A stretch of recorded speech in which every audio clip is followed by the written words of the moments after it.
All right, what's up, buddy? What's going on, guys? Again, fresh off of the basketball court, flying in here. I think there's still smoke coming in from the driveway. Getting here. Andy Crane, Gary Predmore here for the Northeast Racing Happy Hour. And what a show we got today, partner. Not one, two big newsmakers for tonight, as we have, we'll say, listen, he's been my favorite since I was in diapers. So we'll say the greatest ever behind the wheel of a dirt modified, the Jet, Brett Hearn. And of course, we got Willie Ochmoody. Of course, TMT Racing made the big announcement that Connor Daly is going to go for the Daytona 500 here in a couple weeks. So we'll talk all about that. And partners, race season. There was racing on the television, I think, for the first time since the last race in Phoenix. And I'll tell you, a lot of mixed reviews that I saw online, and I know you were kind of talking about it too. So what'd you think?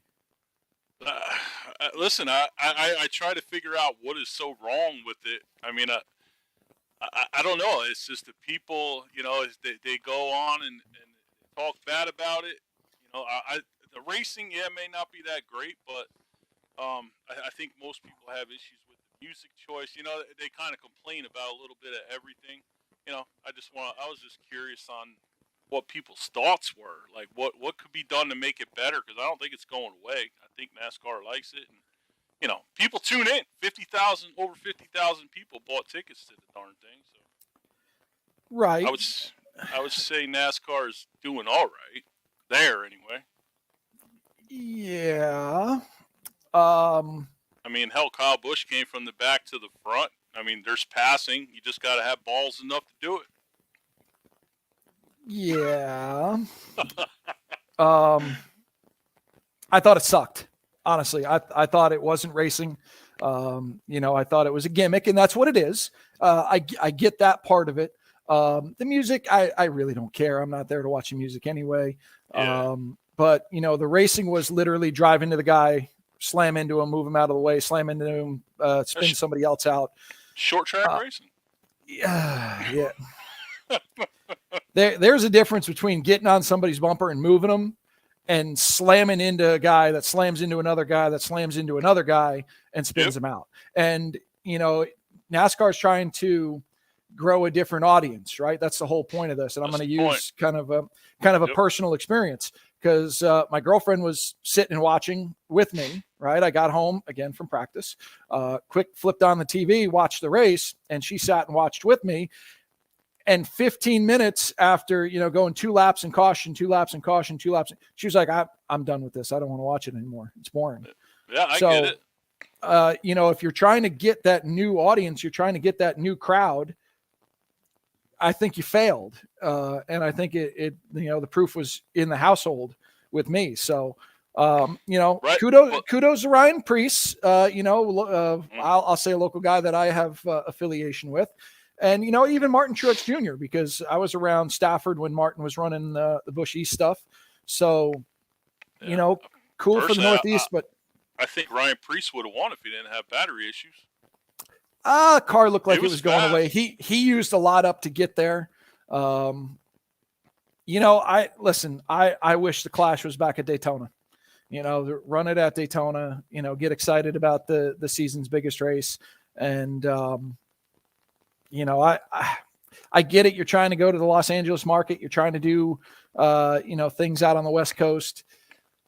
But look how many people bought tickets. They were all newbies, a lot of newbies. So how many of those, was it an experience? And I hope so. Listen, I'm not trying to crap on it. I hope it was successful for what they wanted.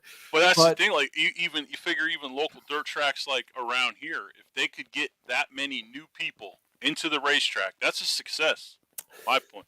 I mean, if you can get that many people to flock into Orange County every Saturday night, that's never been there before, whether they like it or hate it, at least they experienced it at a different level, Well, did they hate it enough to where they're not coming back? So you get that 20, 30,000 people that's never seen a race, even if you get 5,000 of them to come to another, that's a win, in my book. Yeah, but then you have 35 walking away saying it sucks and going and telling their friends that it sucks. And you'll never make everybody happy. Well, didn't seem like they made many happy this past Saturday, Sunday, whenever it was. So listen, racing's back.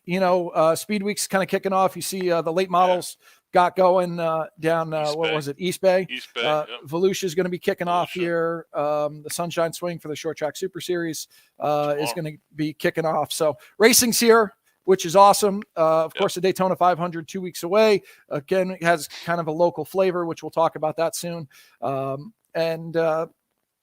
It's racing's back. Which is hallelujah. Finally, let's go racing. So we got a great guest to kick things off. Like I said, arguably he's my favorite. He's been my favorite since before I can remember. Probably busier now, retired than a lot of people in auto racing. And there's a lot going on. And we even saw, Mike Travers with his big story on Race Pro Weekly. Yep. There's even more going on for the corporate jet. So let's bring him on and talk about it as we welcome from Sussex, New Jersey, the jet himself, Brett Hearn. Hey guys, what's happening? What's up, Brett? How we doing? We're doing pretty good. Yeah. So I said you're probably equally as busy retired than you were racing. Well, it's a little bit different lifestyle for me nowadays. I mean, following the action on the TV a little bit more and being home at night. So that's kind of different for me. Yeah, absolutely. Believe it or not. Do you miss washing the race car almost every other day? Not exactly. No, not exactly. Well, like you said, it's kind of different things going on for you right now. And let's jump right into it as Brett Hearn, executive producer, consultant, advisor. Hollywood meets Brett Hearn. What's going on? Well, it's just a stupid opportunity that presented itself last summer, and now the show is out. It's called Poker Face. It's on Peacock, and when they first talked to me about coming to Middletown and doing the filming at the track, they were also looking at a couple of different venues, including Monticello Motor Club, I guess it's called, and also in Bethel.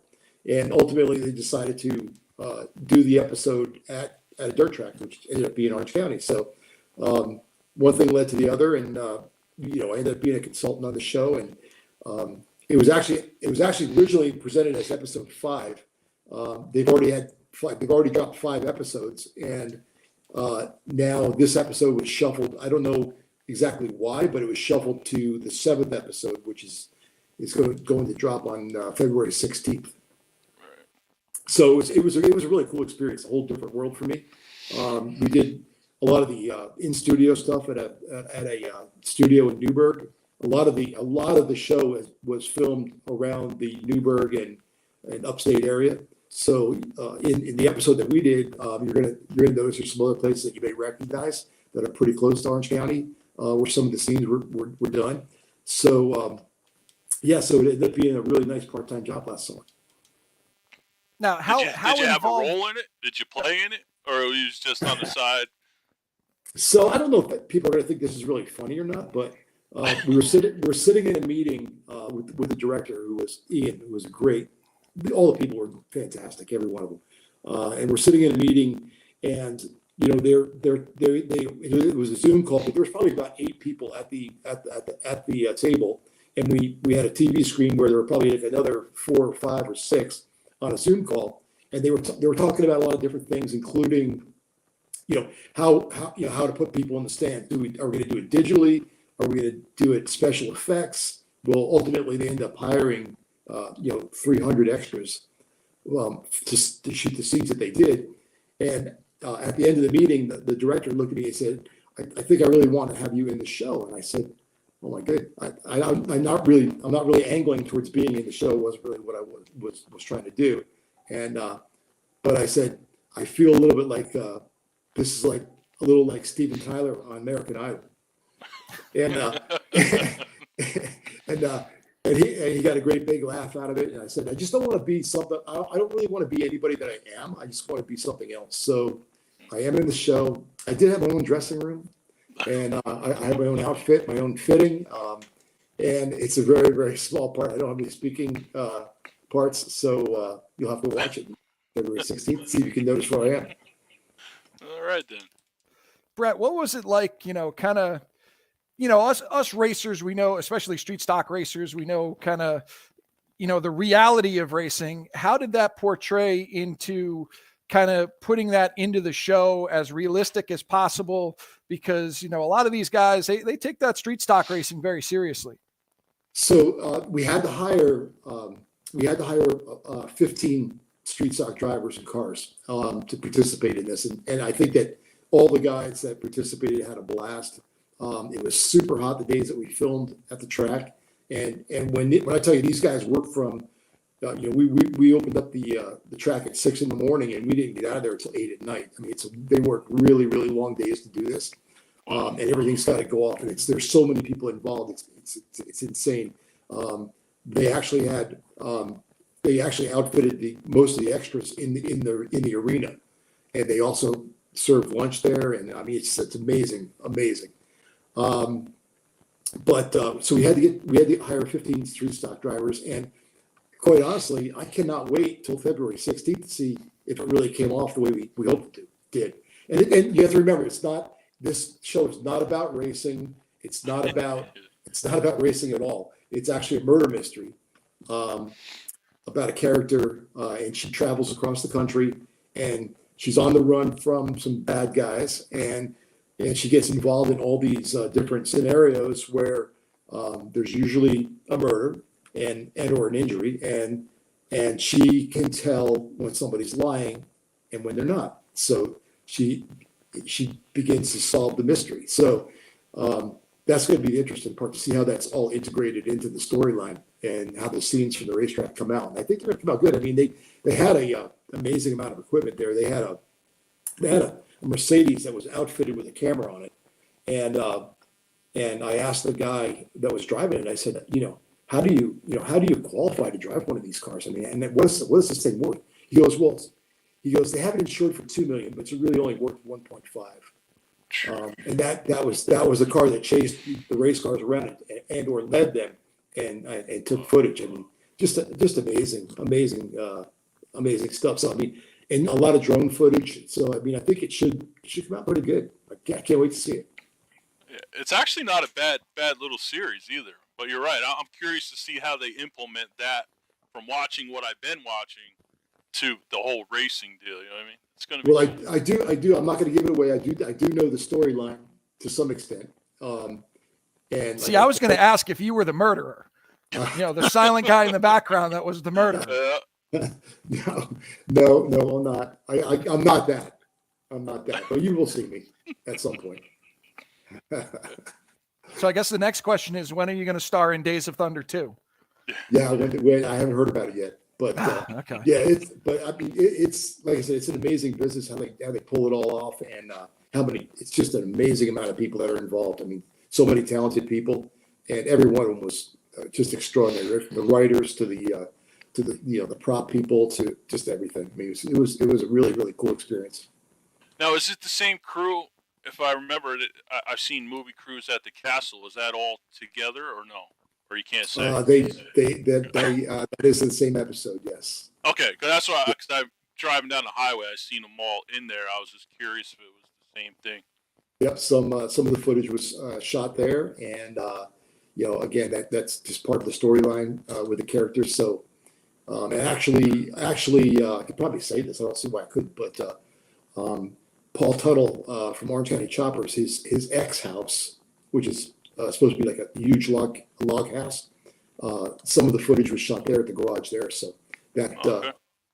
So we'll see some things pretty interesting things in the area. Cool. Now, talking about something brand new, like, consulting on a show, Poker Face, of course, February 16th, make sure everybody tunes in to something kind of coming back. I mean, it was kind of a story that just broke this morning. The Brett Hearn Driving School returning to the Orange County Fair Speedway April 1st. I know not a lot of details are out yet, but listen, that was a big thing. I remember back in the day, and it seems to be making a grand comeback.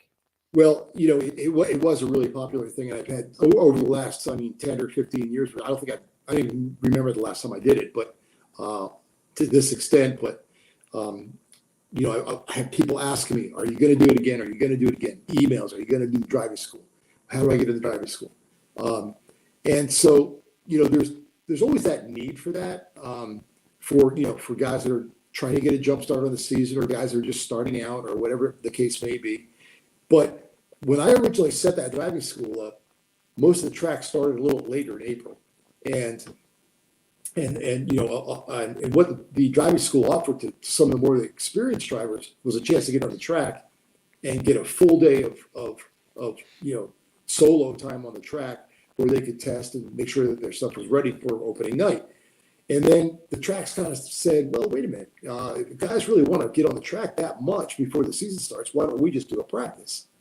And I had to move the school to like Wednesdays, and then it's much harder for guys to get off of work and so on and so forth.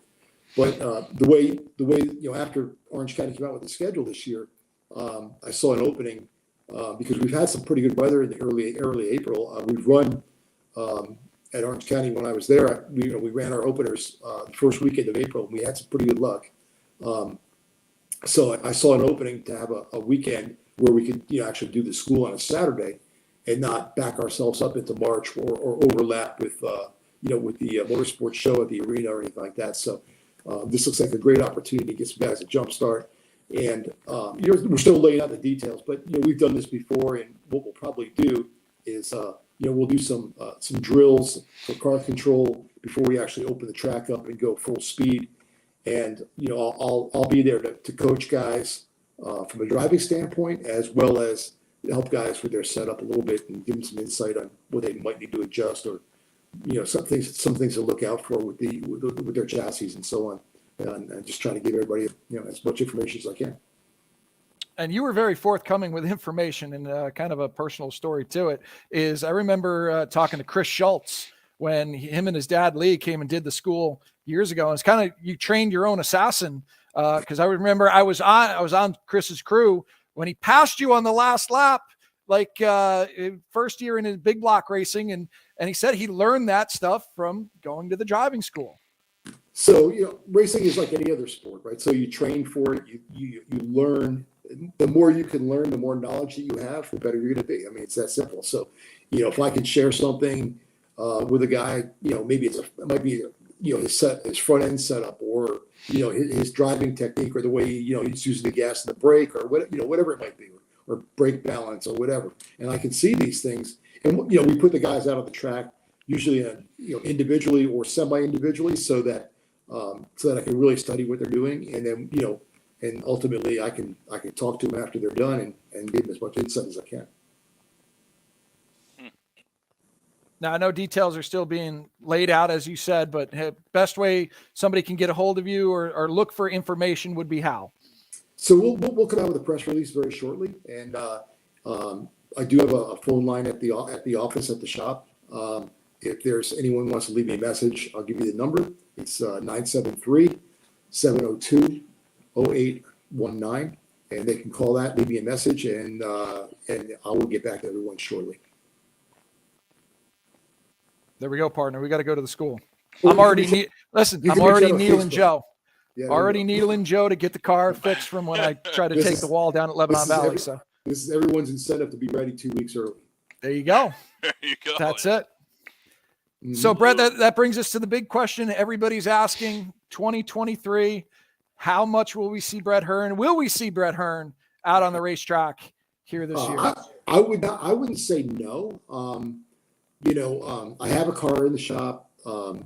We messed around a little bit last year. Not a lot to write home about. And but I think we learned a lot. And I would really actually prefer to drive for someone at this point than to try to motivate people to come in and help me. Even though everyone has good intentions, it's not the same as when you have a crew that's dedicated to a season where you're running every single weekend. I don't want to run every weekend. But I wouldn't mind running, an abbreviated schedule, but the situation's got to be right. And so, I'm having some conversations with some different people. Ultimately, I will talk to Brian Mattson and Guy Mattson about what they want me to do, because they kind of, they've always been there for me. And Guy would say, Guy would always say to me, As long as I want to race, I'll have a car for you.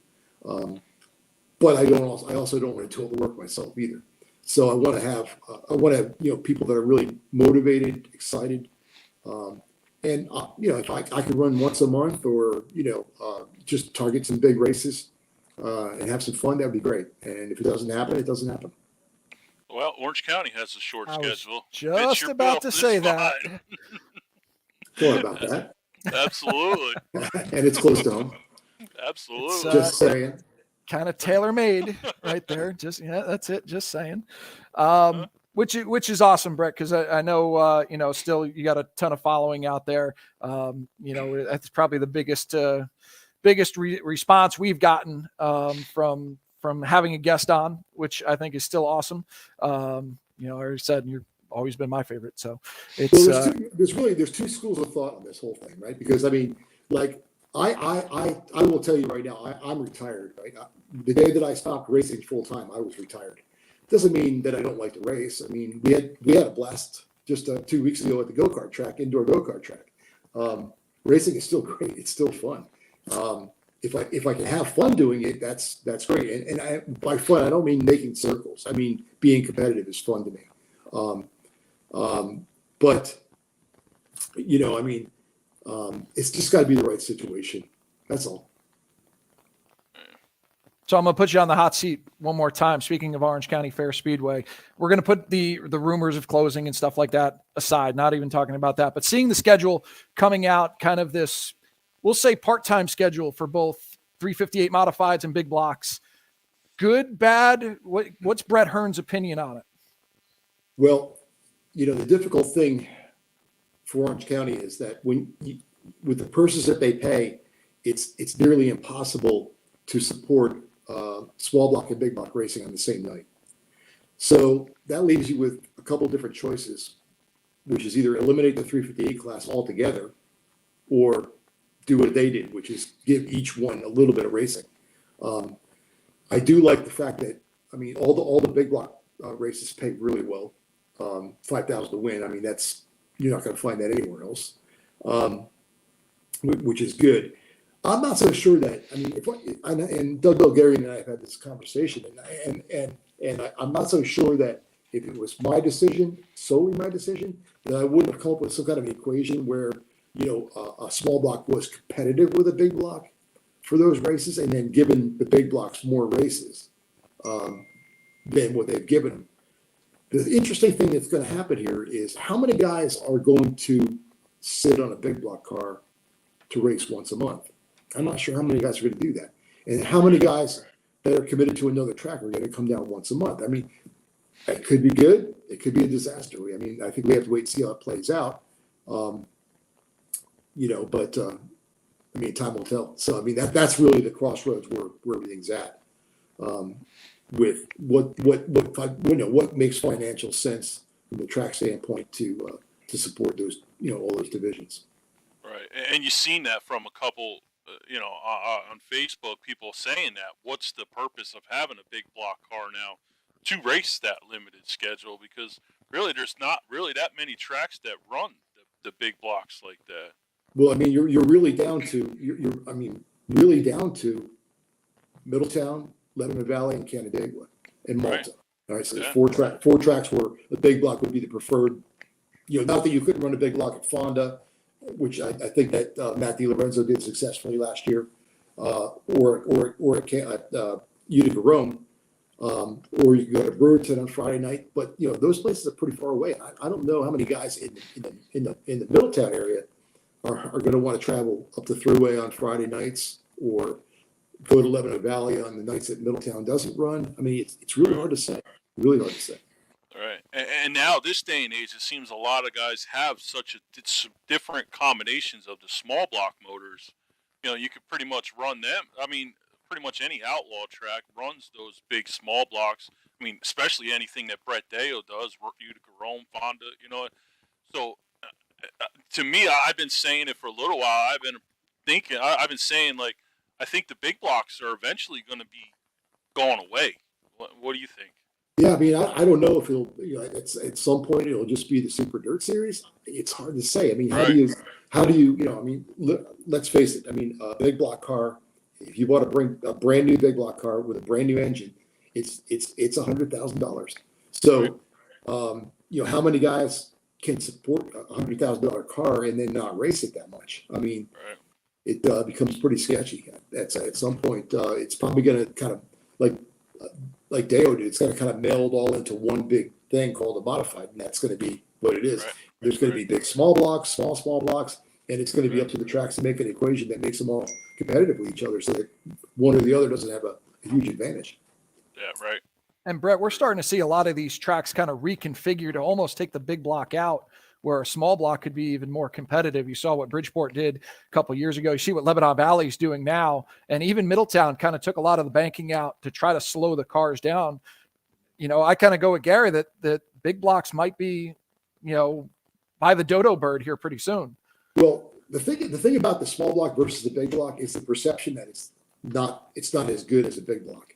But I'm going to tell you that, Eastern States weekend, I qualified in the top 10, started on the pole in the heat race, and I got beat by a 3:58 with 2 laps to go in the heat race.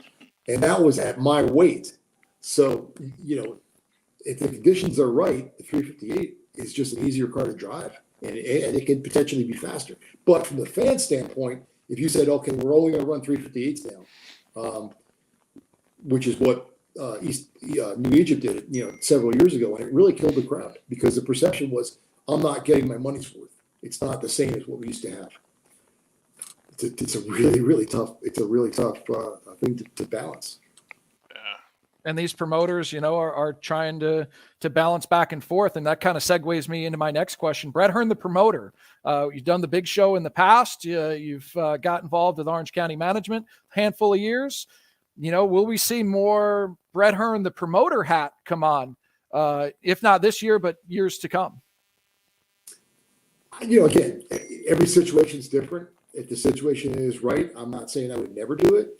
I have to tell you though, having done that job for 2.5 years at Middletown, it's a pretty thankless job. I mean, what I didn't like about it was, in my career, effort always equaled results.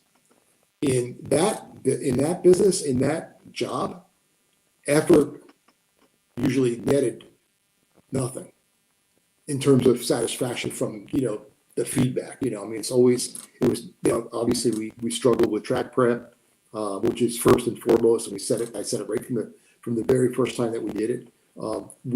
We balanced so much stuff through the 2020 season with the pandemic, and moving the pits to the outside and lining the pits and trying to make things better and better.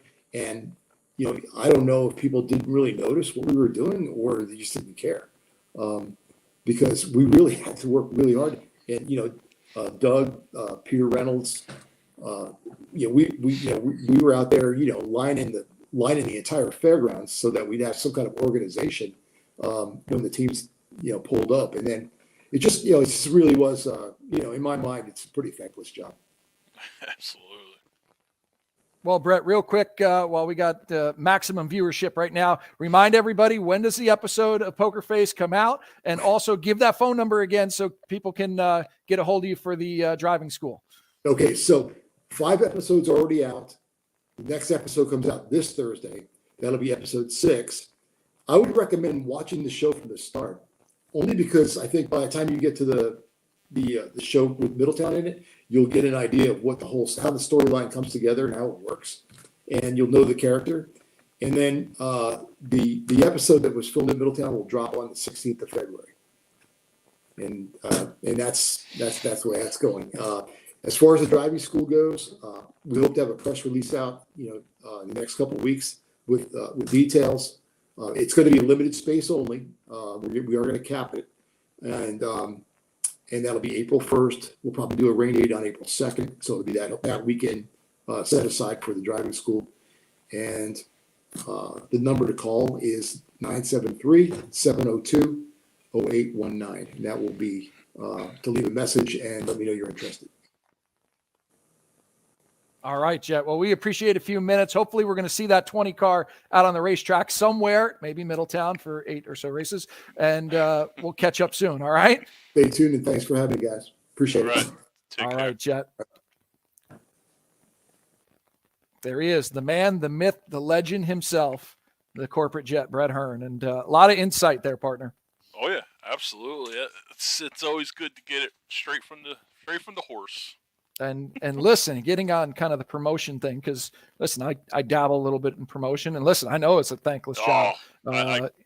You know, it's you fight battles that nobody thinks you're fighting, and they just want to whine and complain, and it's just it is what it is, right? Yeah, it's hard to make everybody happy, and it just seems to me that, I mean, I love Orange County. I grew up there.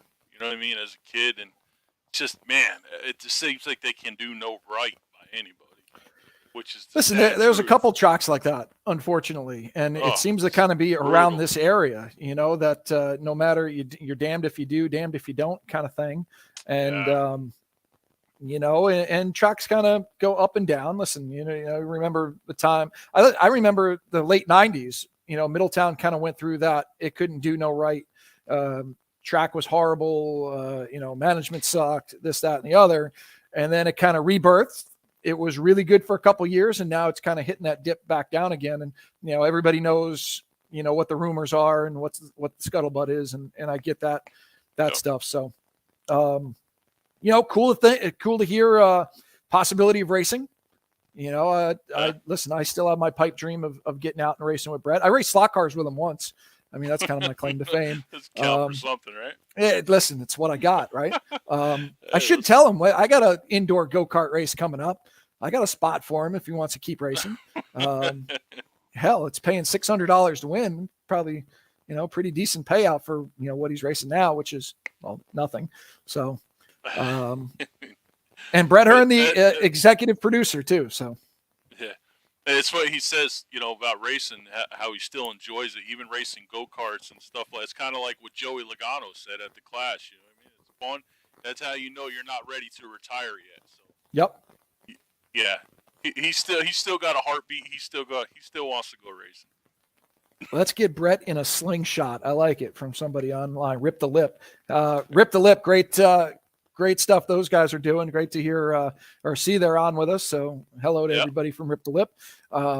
Check them out. Listen, I'm all for everybody checking out as much social media input, as much content out there, and great to see they're out supporting us too.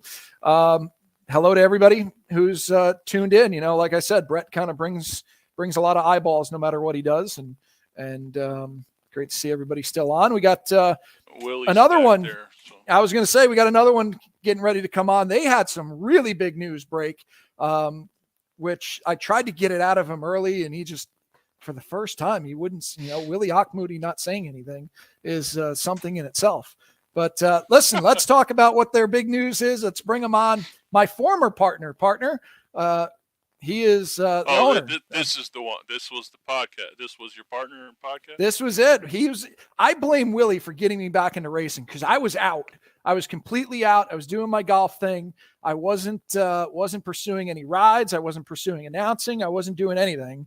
And I remember I was locking the gate at the range at the West Point Golf Course, and my phone goes off, and it was Willie Ochmoody. And he was like, "Hey, I got something I want to go over with you." And then the rest is freaking history. Here we are, been racing, been promoting, been back doing a podcast again. So I blame Willie, which we'll talk to him about that too. But first, he got some big news, and let's bring him on and talk all about it. Partner. What's up, guys? How are you? You had a busy day today. Yeah, busy night, busy day, running parts, picking cars up, and some news dropped today about a couple races we may run here in the next couple of months. Well, let's talk about one that you're getting ready to run in a couple weeks as Connor Daly coming back to the 50 car. You guys got to be excited for that. Yeah, we had a lot of fun with Connor last year, and I appreciate, him taking a chance on us. I mean, we struggled a little bit in the race, but once we got going there about halfway through the race, he was running top 15 lap times. And our crew chief, Tony Uri Jr., him and him and Connor really hit it off. And Connor's a student of the sport, whether it's trucks when he's running for Nice or Indy cars or anything he gets in, he listens and he listens to the spotter, he listens to the crew chief, he asks questions. And that's nice when you have somebody who's willing to rely on the people with a lot of experience and listen to those people, you're going to get results. So we were talking about going to the 500 again. The car was not ready to go, but we had never took our foot off the gas all winter getting the car going. And, the whole Elio thing popped up in front of us. Do we want to go with Elio Castroneves, which we thought about it. Who wouldn't want to go with somebody of his talent and his experience? But at the end of the day, Connor's our guy. Connor's who we want to build the team around. We know it's going to be harder than ever to get into the race this year. I mean, you got some amazing teams bringing an open car. So, but he's our guy, and we're building a team around him. We're going to go, and if anything, it's going to be a really expensive practice session. Well, you touched on the name. I didn't know if we were going to talk about it or not, but Elio Castroneves, Indy 500 champion. And that was the big hot rumor. And it just seemed like, yes, Connor has driven for you guys last year, but he just kind of popped back up out of nowhere. Was that really it behind the scenes? Or it sounds like Connor was kind of the thought from a lot longer than what people were saying online. Connor's definitely been our goal to run with him this year as much as we possibly can. The Elio thing came up. We discussed it a lot. But it would have been a great story to bring him there, and we would have got a lot of attention to our team. But to bring him in for one race and then change the seat out and then put Connor in, I don't know. I like consistency, and with racing, as you're aware, consistency is the best. And the same crew guys we had last year, they're all coming back. The same pit crew guys over the wall from RCR. I think we had 2 guys got promoted to full-time teams, so we got 2 new guys. But most of our guys are back there. Bit and I, we had a good relationship with them last year to the point where they're on board for, like I said, it's going to be 7 races minimal. I don't know. I'm excited. Last year we had a couple of good finishes, but how we got to those finishes wasn't exactly pretty. But our goal was to just run as much as we can and try and be there at the end. Now, a couple races, we were a few laps down, but we still were running at the end of the race, including the Coke 600, which, we really struggled, but Tony put the car together that ran the entire race, and son of a bitch, we finished 22nd, so if we can now take that consistency that we were able to build in the car to finish the race. Now this year we have more knowledge. We're part of the Chevrolet now, where last year until we proved ourselves, we weren't really getting any information. We're part of the Team Chevy. So it's just, I still have very, very realistic expectations, but we're very excited about what this year could bring. Now, you mentioned the name partner that I want you to expand on it a little bit more, and that's Tony Eury Jr. Everybody knows Tony from his time with Dale Earnhardt Jr. and the Eury family and the Earnhardt family. But tell us how Tony has really been such an impactful person to the 50 car to really get that program up and running to where you are now, because, knowing behind the scenes, he's really kind of stepped up and been the leader of the team. 100%. None of this is possible without Tony. And it's just, he's got that country boy kind of laid back, kind of attitude, but the guy's actually brilliant. I mean, he was going to school to be an engineer, but that interfered with his racing schedule. So he just ended up kind of being self-taught and learning from his dad and the people at DEI and then Den Hendrick. He's got a knack for figuring things out. And, last year there wasn't a lot of information on these cars. It wasn't like he could go back to his notebooks. I mean, these things they're badass. I mean, a lot of people are complaining about the new car, but it's a freaking race car. 2 years ago we were running Winston Cup cars and, that had rear ends in them from 1965 Ford pickup trucks. Now we have transaxles. We have, it's just rack and pinion steering and coilovers. I mean, the cars went from the Stone Ages to the 21st century in literally one season. and they're badass. Now, is there still some work to be done on them? Yeah. We had 2 cars. We had to strip them both down, send them out for updates with to make the Ascend, crush a little more and not hurt the drivers. If you looked at the old car and where they are now in the back, I mean, I question how stiff they were in the beginning because, these bars all went right behind the driver's seat. Well, of course, all that energy is going to go and literally hit the same bar that the seat's mounted to. So, I mean, unfortunately, a couple guys did get hurt last year, and we lost Kurt to full-time driving because of that car, and that sucks because the guy's amazing, but they took a big step in the right direction with softening the cars up. I think safety-wise, they'll be a lot better. I know a couple guys were complaining after the clash the other night that they still kind of got their bell rung with all the, beating and banging going into corners, but I mean, hell, I got whiplash at Bethel Motor Speedway, on a freaking restart, So, I mean, I don't know. So that's what the issue was with those cars, was there was a straight bars to the seat? They were stiff. They were really, really stiff. Really stiff. So they softened the rear clip. They softened the area where the rear clip bolts to the center section. And there was 2 bars that went from those mounts to that bar. They eliminated those bars. So it made another crunch zone, or crush zone, and then took that spot where that energy was transferring to the center section. They took that away. Okay. So it was, it was cool. NASCAR paid for the updates, except for the paint part. They charged us to paint them, whatever. And it was an inconvenience, and we're fortunate. Because we were able to get the 1 car over there pretty quickly. And then the second car, by the time we got that stripped down, we now have all of our parts back. We have 1 complete car. Obviously, we're bringing the Daytona. The second car, we're not going to touch it again until after Daytona. But, our goal is to get the second car complete before we go to COTA at the end of March. Then we'll have 2 complete cars. And then actually after COTA, we're going to have a pretty good stretch until we race again, which will be the Indy 200. Where Connor's going to race the Indy car on Saturday, race our car on Sunday. But in that time, our goal is to get a 3rd chassis kind of in going and at least get to like a rolling chassis. So, there's a lot of components in these cars that can transfer over. So even if, God forbid, we have some type of, bad wreck, the wiring harnesses, the digital dash, there's a lot of stuff that can go out of one car into the other. That are expensive components. So I can't afford to build a complete 3rd car, but, we can put a rolling chassis together, for half of what a complete car would be. And like I said, just pull the components out of one car and put it in the other car if we had a major issue. Because towards the end of the year, we are looking to run, probably out of our 7 races, 4 or 5 of them are going to be in the last little section of the season. Because at the end, we want to hire a few more people by then, and kind of Tony wants to see where we're at as a team and how we can prepare cars, back to back to back.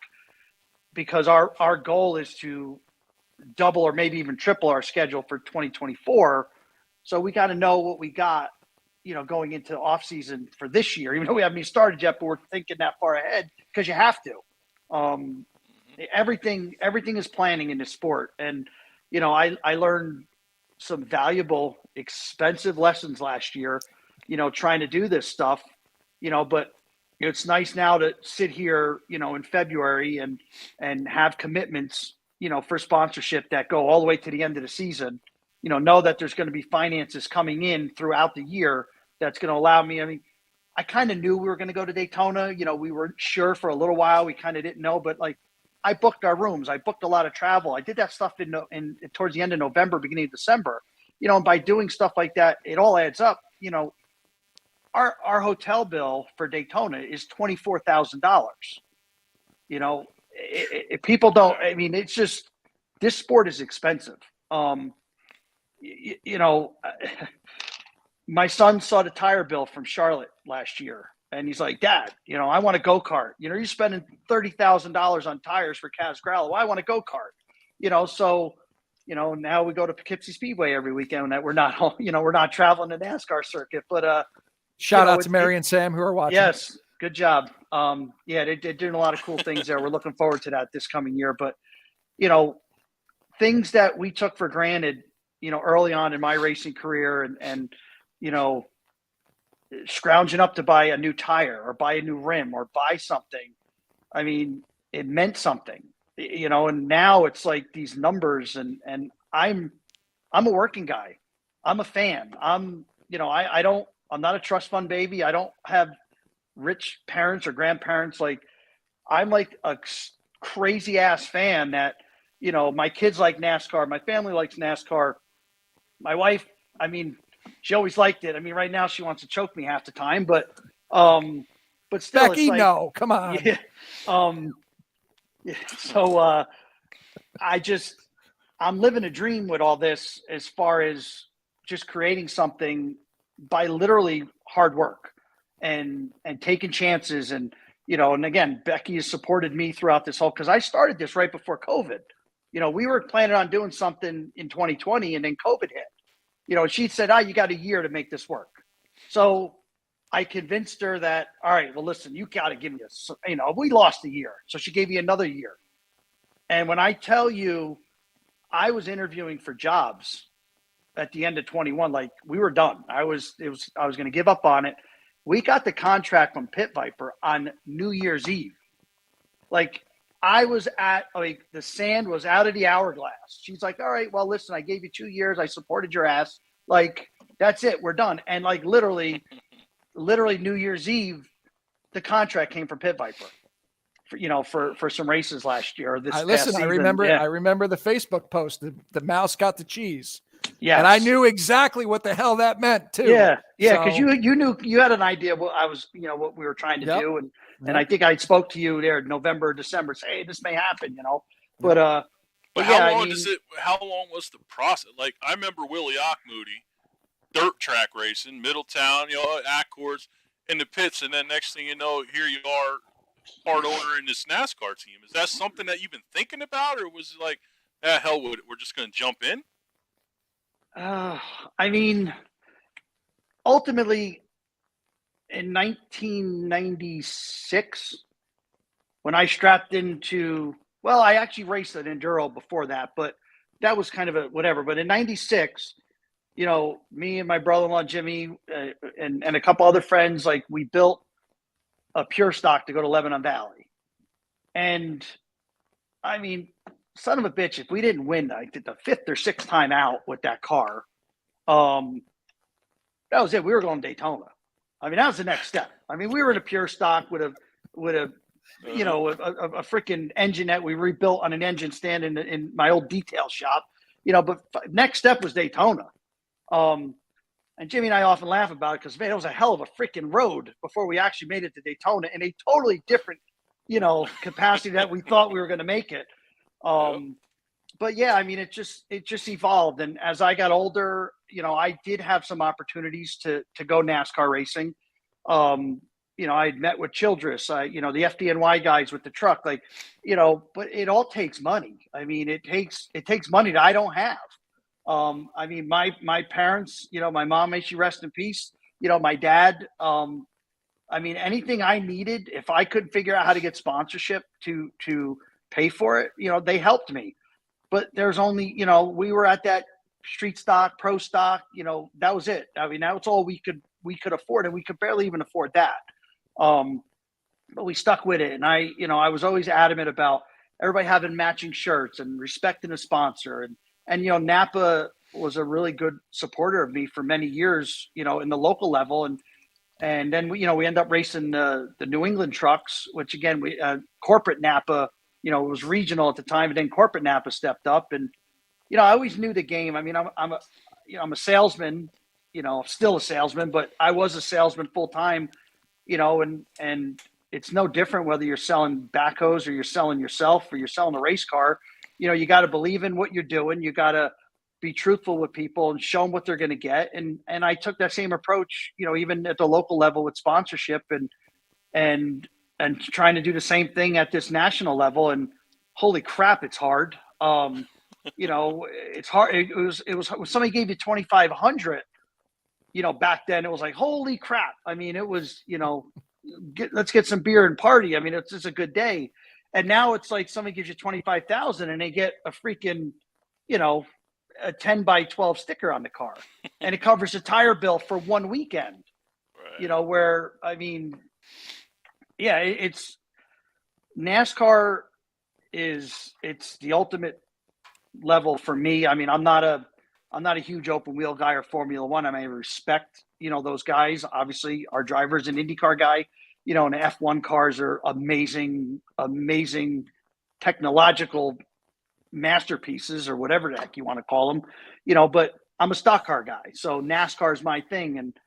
And it's amazing, even now, going from driving and then going to management, like my days with the 52 truck and just every step along the way, I learned, and I learned from the people that was around me. I learned the things that work. I learned the things that don't work, which some things I learned by watching, some things, unfortunately, I learned by doing.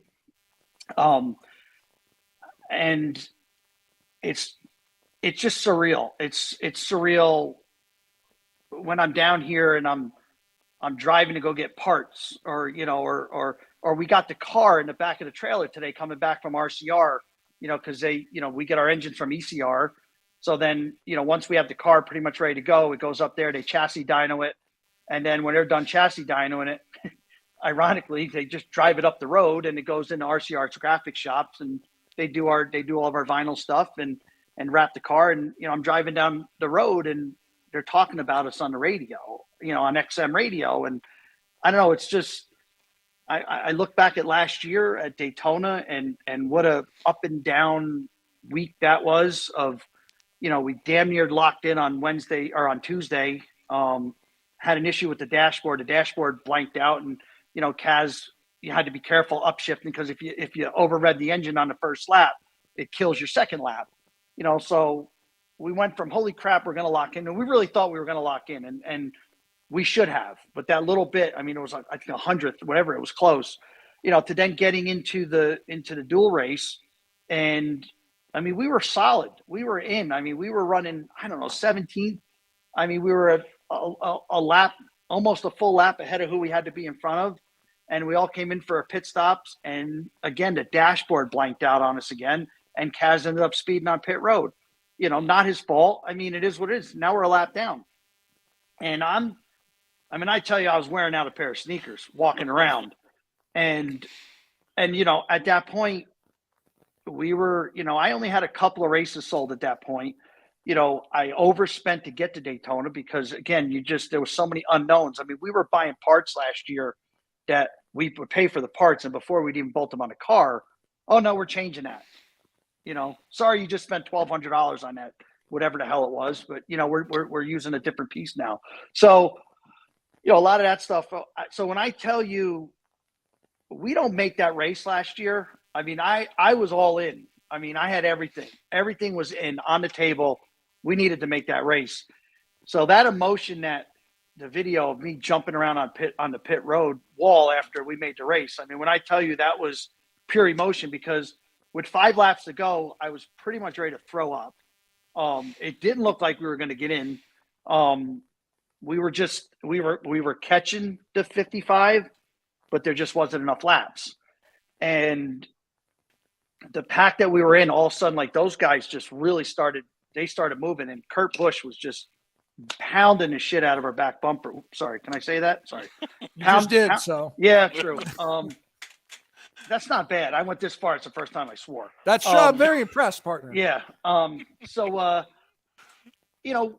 I started looking at the time, and I'm looking at the times we were running, and I'm looking at the times he was running, and I'm like, we may do this. Like, we may catch him. So then with like 2 laps to go, we were going to catch that pack. And I look up at Tony, who I trust with my life when it comes to this NASCAR stuff. And he leans back and he crosses his arms and he looks over to me and he goes, and he kind of gives me the nod. So I'm like, well, hell, he thinks we're going to make it. Then my numbers must not mean anything.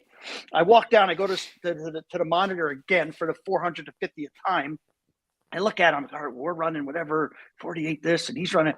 Shit, we're gonna catch him on the last lap, and all of a sudden, next thing you know, like they get screwed up. JJ and his little package screwed up, and we zip by him on the last lap. And I mean, I still can't believe it. Like, I still can't believe it. I mean, it's been an amazing ride since then.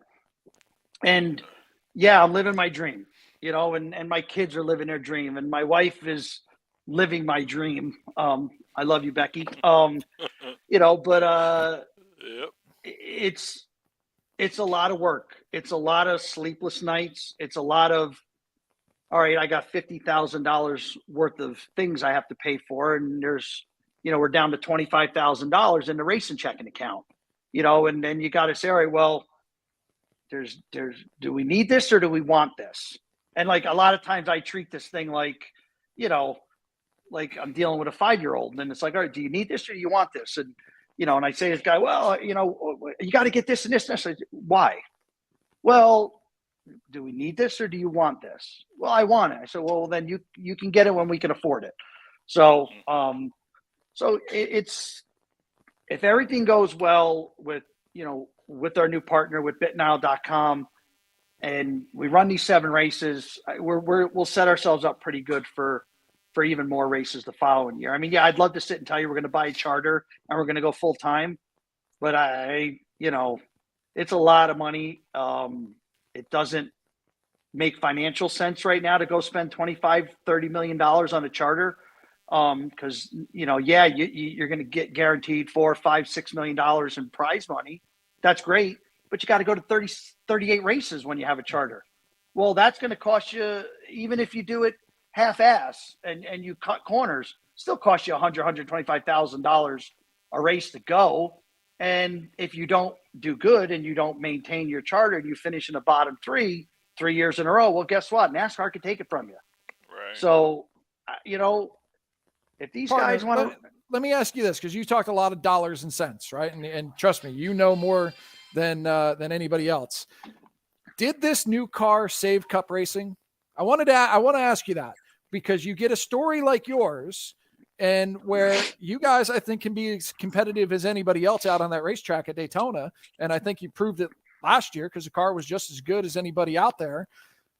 Did this car save Cup racing? Because Willie Ochmoody's going Cup racing from being a driver at Bethel Motor Speedway and is now a Cup Series owner.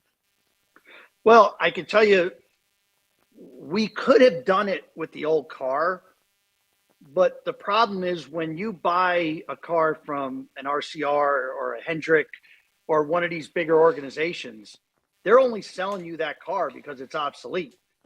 They're not going to build you a brand new car that's the same thing that, Austin or Rowdy has now. I mean, you're going to get the stuff that they've taken out of circulation. They've mileaged out. They've changed the angle of the one bar on the left side is 2 degrees different, and it makes the car whatever faster or flex different. So, there's still, how can I put this? There's still the haves and the have-nots in our sport. There's still the Hendricks and the Penske's and the guys who are billionaires that still dump money into these teams, even though they have sponsorships. A lot of them are B2B. When you own 650 car dealerships, well, of course, Valvoline and Ally and all these automotive related companies are going to write you these huge checks because you're spending 10 times that amount with them. Roger Penske owns car dealerships, trucking companies, and I mean, everything. So of course, Pennzoil and Discount Tire and all these big companies go with them. Us smaller, like teams like us, teams like Spire Motorsports and Live Fast and all, we don't have B2B opportunities. Now we try and create that, but it's tough when you can guarantee somebody something versus, well, if you come, we can do this introduction and we can, So anyway, I get off track here, but the haves and have-nots, the gap is now so tight, Right. where from first to 40th was miles apart, where now it's feet.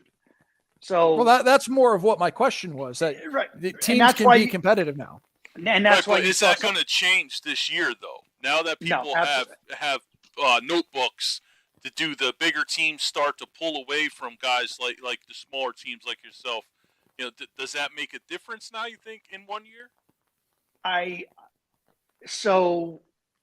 Yeah, some of the bigger teams are going to get a little bit better. They are, because there's too many engineers throwing stuff at these things. Right. But the cars are close enough now. You know, when Jimmy Johnson won 7 championships, nobody was touching that car. And I'm not taking anything away from Jimmy Johnson.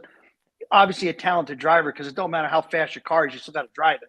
I mean, hell, I had one of the best small block modifieds out there at Orange County. And I led, every lap at the last one, it seemed like, in the small block features week after week, but it's close enough now to where if one of the bigger guys has a little bit of an issue, it's better for those 6 on-back guys to capitalize. Hence the reason why, I don't know how many different winners there were last year, but you had a lot of different winners. Mm-hmm. So I think you'll have the same this year. You'll have a lot of different winners again. It may not be as many as this past year, but NASCAR is going to do a really good job on policing the areas where people are going to try and get, cut. I don't want to say cut corners, but overthink things and try some different things that they shouldn't be doing. Saw that last year. Yeah, I'm anticipating a little more of that this year. We know some things that we could possibly do, but, and Tony's like, what do you think it is? So I'm like, $100,000 fine is going to put us out of business. Like, we can't do that, Right, all right, for a big team, that's worth the risk. It is. And, there was some disqualification last year and everybody's like, oh, I can't believe they did that. Well, those guys got told 2 weeks in a row not to do that. Listen, we don't like that. Oh, okay. The following, hey, told you don't come back with that again. Yeah, okay. Yep. Well, they finished first and second, and they looked, and it was still there, and they said, right, now you're done. Yep. So I'm not saying they're going to pick on a littler teams, but it's a lot easier to go after us, you know what I'm saying, and make an example out of a smaller team and not piss off, a Joe Gibbs Racing or a Richard Childress Racing, guys that are your cornerstone, your franchise teams, where you can make a point with us and say, oh, they were doing this with that. And, I don't want to be that. We can't afford that. For sure. I'm going to put you on the spot there, partner. What'd you think of the Clash? I loved it. I did. I'm a short track guy. You know what I'm saying? It was, was there a lot of cautions? There was, but it looked no different than me and Norman Barnes and Tom Katz and all them guys slamming the hell out of each other at Bethel every Saturday night. I don't think we spun out as much. But that's what everybody wants. Oh, we don't want 1.5 mile tracks. We want more short tracks. All right, so we're going to go put a short track in the middle of a football stadium. Here you go. Oh, there's too many cautions. Well, what in the fiddler's frig do you want? North Wilkesboro. Yeah, and we're going there. We're going back there. Now they're saying, oh, we got to go back to Rockingham. Well, there's a reason why they left Rockingham, because they couldn't sell 25,000 tickets. So, things evolve, whether it's the schedule, whether it's the things we're doing on the cars, just in a short amount of time I was dirt modified racing. We went from coilovers to no coilovers, back to coilovers to torsion bars. And it's like, I don't know, somebody does something. Stuart Friesen goes out and wins 3 races in a row, with some new fandangled part. And next, everybody else goes out and buys it. Well, now everybody's got it. So now I don't know. I think the All-Star race should be somewhere else every couple of years. I think that's the biggest thing people are saying. It doesn't necessarily have to be in a football stadium or something, but go or the Clash, go here this year, go there next year, go somewhere else the following year. NASCAR's proven you can put a racetrack anywhere now. I don't know what other football stadiums. I mean, that place is bigger than a regular football stadium, because they had the Olympics there. I don't know what other establishment would be able to host 40 or 50,000 people, but I mean, they make portable grandstands. So Well, why not go to an establishment that's already there? Say like a Bowman Gray or something like that. You know what I mean? Like something with history. well, and they've talked about that. They actually tested the next gen cars there last year at Bowman Gray. Okay. Yeah, Junior and Clint, right? Yeah, I mean, Bowman Gray, I think holds 18,000 people. If I don't think I'm that far off, but okay, so it's not the seating would be the issue. There would be a seating issue, but okay, hell, I mean, hustle and get your tickets if you want to go, and I mean, it would be a great show, to watch at home if you can't get a ticket. Right. But I mean, you got Irwindale out there. I've never been there, but Tony actually just went out there and worked with a late model guy. He said that place was amazing, and there's more than enough room to put temporary bleachers around that place. You could go to Rockingham. They just redid the place, so you go there once a year for one of your oddball races. I don't know. But even if you put temporary seating in, it's still got to be less than the millions that you spent on blacktopping at that facility. You know what I mean? I would have to think so. I mean, it's almost $2 million to build that track, and then literally, the trucks ain't even halfway back to North Carolina, and most of the track is dug up and gone already. Yeah, right. So yeah, and that's not the money that they spend on the entertainment too, because the entertainment ain't cheap. They're dumping big bucks. Yep. Hey, listen, it's a show. As much as we're fans of the sport and the driving and all, it's still a show. It's different for us that are involved in motorsports in a different capacity, being drivers and all that, but it's still a show. The average person wants to see a show. And if it's Wiz Khalifa singing halftime, whatever, or race break, then if that's what that person wants, then, and that gets them to tune in again, I'm for it. I mean, I don't know. I like to see them try different things. It doesn't always work, but there's a reason why the sport dipped. Like you were talking before, Andy, about Orange County dipping. If you do the same thing every day, it's going to dip. So they try and stay ahead of it, and they change things up, stage breaks. And now there's no stage break at road courses. And like a NASCAR does a really good job trying to make things different. So they try to avoid those dips. I mean, unfortunately, you can't make everybody happy, no matter what you do. So I trust them to do the right thing, to keep our sport going. And like I said, this next gen car has allowed a new team like us to come into the sport. I didn't have to go out and buy fabrication equipment. I didn't have to go out and hire fabricators. I mean, literally, I go to pre-approved vendors. I buy the part numbers of the stuff that we have to buy, and $340,000 in parts later, I have a car, not including labor. But it's nice. We fabricate the battery box. We're able to make that ourselves. I think a few of the window brackets, but we make them ourselves. But they tell us how we have to make them.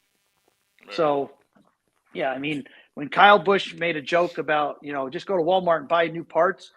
I mean, there's nothing on our car from Walmart, but there's stores down here in Mooresville that are like Walmarts for race car parts. Race City, USA. Yeah. Yep. All right, partner. Well, we're running over time, which we figured we were going to do with getting you on anyway. But listen, Brett talks more than I do. Well, okay, we'll agree to disagree. But partner, you got a lot of guys up here that are going to be cheering on that 50 car. We're going to be pulling for Connor and of course pulling for you and all you do. Listen, we've known each other a long time. I know this was something you've been working on for a long time. So I am thrilled for all you guys are doing in that 50 car every time it gets out on the racetrack, and tell Connor, get it in the show, and hell, go shock the world. Go win the damn thing. Why not? Well, listen, we get in it. I'm happy. And I appreciate all the support back home. Obviously immediate support from my family, my friends, and all the people that I've gotten to know over the years from my local racing up there. And, I know a lot of them, were anti NASCAR and probably even stopped watching. And I do feel we probably pulled some people back into tuning in on Sunday, especially the races that we go to. And like I said, there'll be more weekends this year for people to tune in and cheer for us. And I appreciate it, from the bottom of my heart. I really do. All right, partner. We'll catch up. I'm coming to Pocono this year. I know I tell you every year, but I'm coming this year. I mean, I don't know if we're not racing, I don't think. That's all right. We'll still go party. Because there's an IndyCar race in Iowa, and Zach Brown, I think, is the opening actor. I don't know. I'm going to go to my first IndyCar race this year, which is something I never thought I would do. So I'm going to finally go to Pocono, and you're going to be in freaking some IndyCar race. Maybe. I don't know. I know we're on the fence. We're on the fence. If not, Watkins Glen, right? Yeah. So if something happens, I should say Watkins Glen is our default race. If the Indy 200 doesn't work out, and if Connor's in a tight spot in points, we're going to actually skip the Indy 200, and then we would default to the following week at Watkins Glen. So I got mixed emotions on that because I'd really like to race Watkins Glen, but in order for us to do that, that means Connor's, so I don't know. We'll see. I'll bring Jen up to Watkins Glen. She loves wine, so it's definitely wine country up there. All right, guys. I appreciate it. Great job with the show, and I don't know. Hopefully, we'll have something better to talk about here in a couple of weeks. There we go. Sounds good. Right, go get him, partner. You. Thanks, guys. There he is, Willie Ochmoody. Big news. Connor Daly driving for them 7+ maybe races for 2023. The Bitnell.com number 50 car. And there was so much more that we could have went into, Gare, with Willie. I remember he needs the hour to himself. That's true, and we're going to do that. There's a ton of questions I still had for him, but I just. Well, I mean, I'll tell a quick story. I remember, I forget where I was. I think I was sitting at the kitchen table, and my phone goes off, and it's Willie, and it's like, "Don't show this to anybody." And then next is a picture of him and Floyd Mayweather together. Yeah. So, that's a whole nother story to kind of get into as well. So, I truly mean that. Like I've known Willie for a long time, and I know this was something that he's been building towards, and finally got the big break and the whole nine. So I know, from Willie in the Cup Series, from being up here, Stuart Friesen in the Truck Series, you'll see a guy jump in and out. You look for on the pavement side what Ryan Preece has been doing. Yeah. The Northeast is definitely well represented. It's not a Southern sport anymore, and you see the Northeast well represented for sure. No, absolutely, and it's cool to see a local guy like that making big strides. That's it. So go ahead and last call here, partner. A couple things. As we said, the big racing coming on. We kind of touched on a lot of things. First, make sure everybody tunes into Peacock. Not this Thursday, but next Thursday will be the Orange County episode. But like Brett Hearn said, go back and watch all of it. I think it's free, as a matter of fact, on Peacock. You just got to download the app, and then you get to watch Poker Face. Give a quick shout out to Michael Nolf. He won the Thaw at SNS Speedways, which was our qualifying event for the go-karts. Brett Hearn talked about the indoor go-kart racing. If anybody listening wants to do some indoor go-kart racing, we got one coming up on March the 4th. Go ahead and reach out to the show. I'll tell you all about it. We're actually paying a pretty big purse for it. So that's my shameless plug of the day. And what do you got going on? That street stock still sitting in the garage? It is. It is. I'm still waiting for my son to get off his ass, and he thinks it rides on friendship. I guess I don't know. Listen, I might be coming out of retirement to drive it. Just saying. Bring it on. Well, listen, I have my helmet. Exactly. Have my helmet bag. We'll travel. Find somebody else. I'm just saying. Because it definitely break my heart to see it sit in the garage all of a sudden. Listen, somebody's going to drive it. I don't know. That's a good car. Like I said,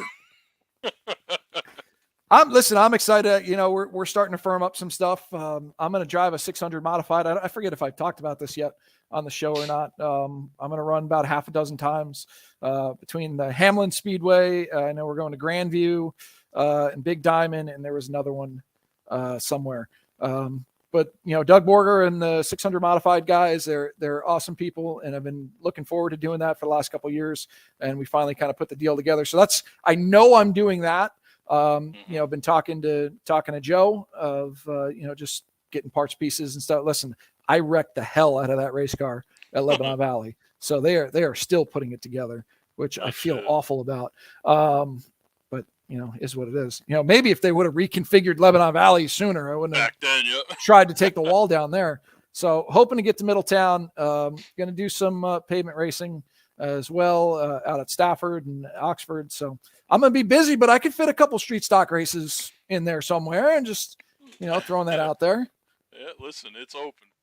And then there was another, going to do the Old Timers Day at Poughkeepsie Speedway somehow. Figuring out me and Sam Dwyer, Mary Dwyer, been talking back and forth. We're going to try to figure that out. There's so many, and it was fun to kind of go down memory lane. And even John Villano, the old promoter, jumped on a stream there or a thread there and talked about all like the drivers that went on to like really good careers in stock car racing, like even like to, we'll say, fairly national level. Like Justin Bonsignor comes to mind. I remember when Justin was a little short, little squirt in junior champ karts, and now he's a NASCAR wheel and modified champion. Chris Rogers from Long Island, I see him when he comes up and runs the legend car at Bethel every now and then. He just won Rookie of the Year out at Riverhead Raceway.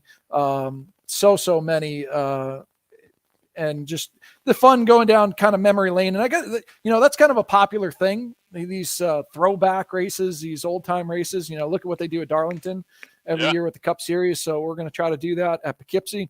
Cool. Which if anybody's raced at Poughkeepsie and is watching the show or listening, I told Mary, I'm going to be that bougie superstar guy that, can only do it based on my calendar. Which my calendar's already kind of full. I mean, you see how busy I am. I literally fly home from basketball practice to sit and do the show. So yeah, man, it is what it is, right? That's it.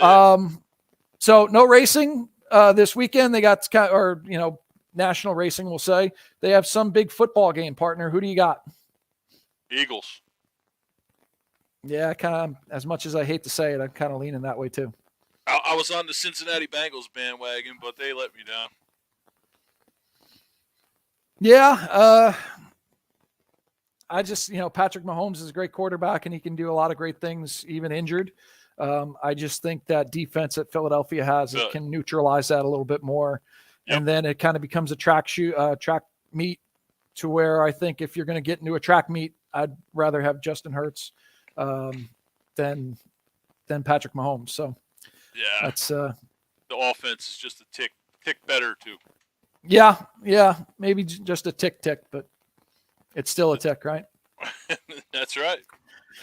All right, partner. The old saying is, out of beer, out of here. I got to figure out dinner, get that kind of straightened away. Yeah. And then we will touch base next week. We got a great guest coming up next week that, again, we're going to kind of tie in the NASCAR world. Yep. I just got to figure out a date from you, so just let me know when you're available, and I'll shoot it to him, and we'll perfect. So we'll have that announcement out soon. There's another driver we're trying to get. He kind of made a splash at the Chili Bowl. We're just trying to organize things with his dad to get him on as well. So a lot of great things coming up on the happy hour. Again, thank you everybody for tuning in. Thank you to Brett Hearn. Thank you, Willie Achmoody, for taking the time to talk to us. And of course, we can't do it without you fans. We see all the comments. We appreciate them. Like, share, comment, all of it. Get this show out. Let's grow it as big as we possibly can. And of course, we can't do it without everybody watching it. That's right. We'll see you next week. That's it. We'll see you then. Have a good night, everybody.